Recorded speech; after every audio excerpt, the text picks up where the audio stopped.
My name is Chris Collins. I'm from Richmond, Virginia, and I'm a professional football player. So, June being Men's Mental Health Month, how would you define what it means to be mentally healthy?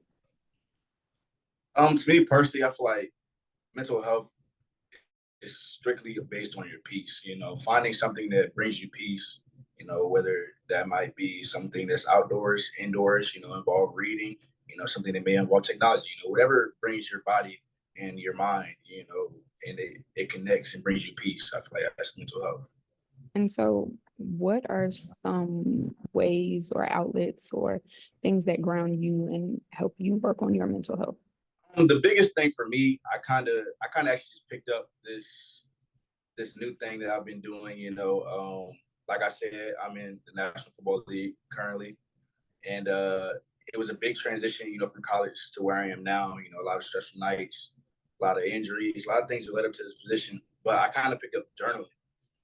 Like I said, I'm not big on always talking about my emotions or communication or communicating my emotions. So I had to figure out a way to express myself in a different way.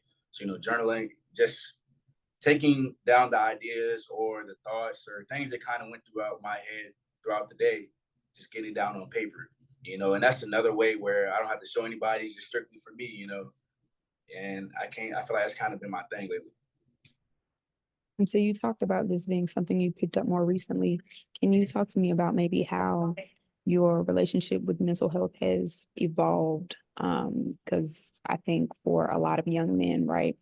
Like you mentioned, there is a stigma. So maybe when you were younger, all the way to now, how has that journey kind of evolved for you?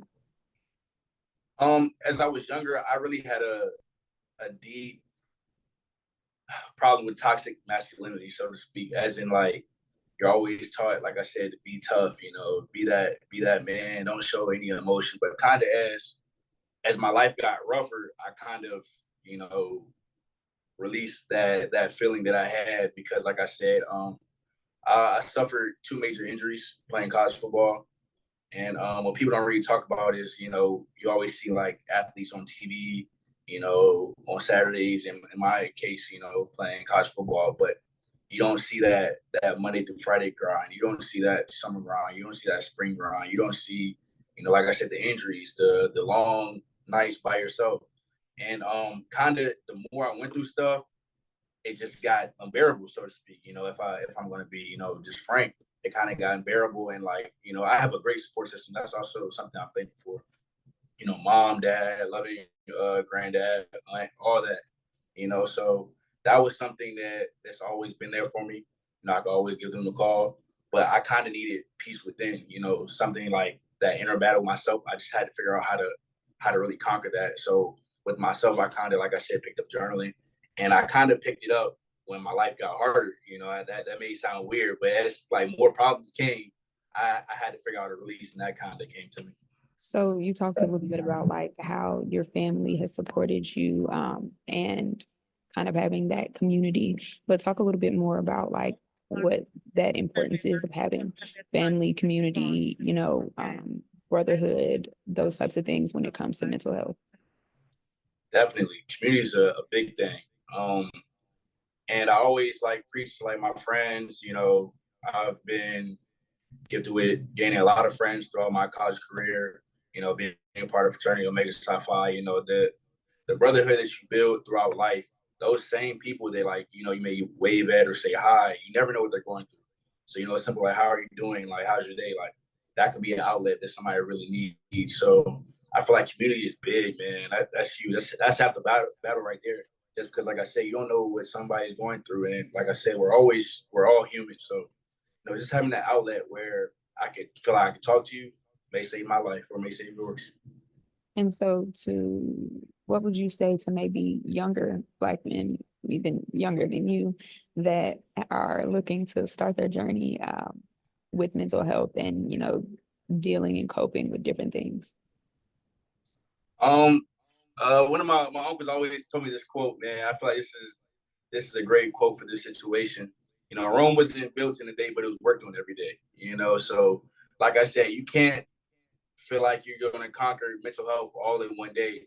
or, you know, everything's going to be solved all in one day, but it starts one day at a time. Like I said, personally for me, one day right before I went to bed, you know, before I prayed, I literally said, let me grab a notebook and let me write down my thoughts, and and it doesn't have to be anything extensive, you know, nothing over the top.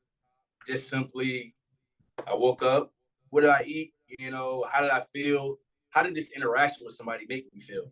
You know, because at the end of the day, you're human and your feelings are valid.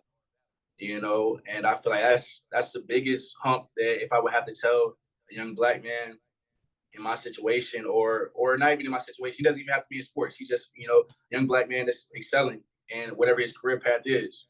Your feelings are valid, and you know how you felt that moment. Like, don't personally gaslight yourself. Like, you had the right to feel that certain way, you know. So now, like, come to balance with it, and I feel like that's taking a big step in an overall journey of mental health. And so, as you transitioned from being a college athlete to a professional athlete, how have you seen yourself maybe dealing with pressure or kind of coping or anything like that? I was blessed to play football at like the highest level, at the college level. You know, playing Power Five, so you know I kind of already had that pressure on me. Coming out of high school, I was highly recruited, so I kind of already had that pressure on me. So now, like, the stakes are higher because obviously this is my job, you know, and I feel like with mental health, it kind of weighs on me just a little tad bit more, just because I've seen people get let go. I've seen people get picked up just in the 3 to 4 week span that I've been a professional football player. So I can definitely say that has like kind of messed with my psyche a little bit. But at the end of the day, like I said, pressure is a privilege, man. And just being in this situation, I'm blessed. So, you know, I never take any day for granted.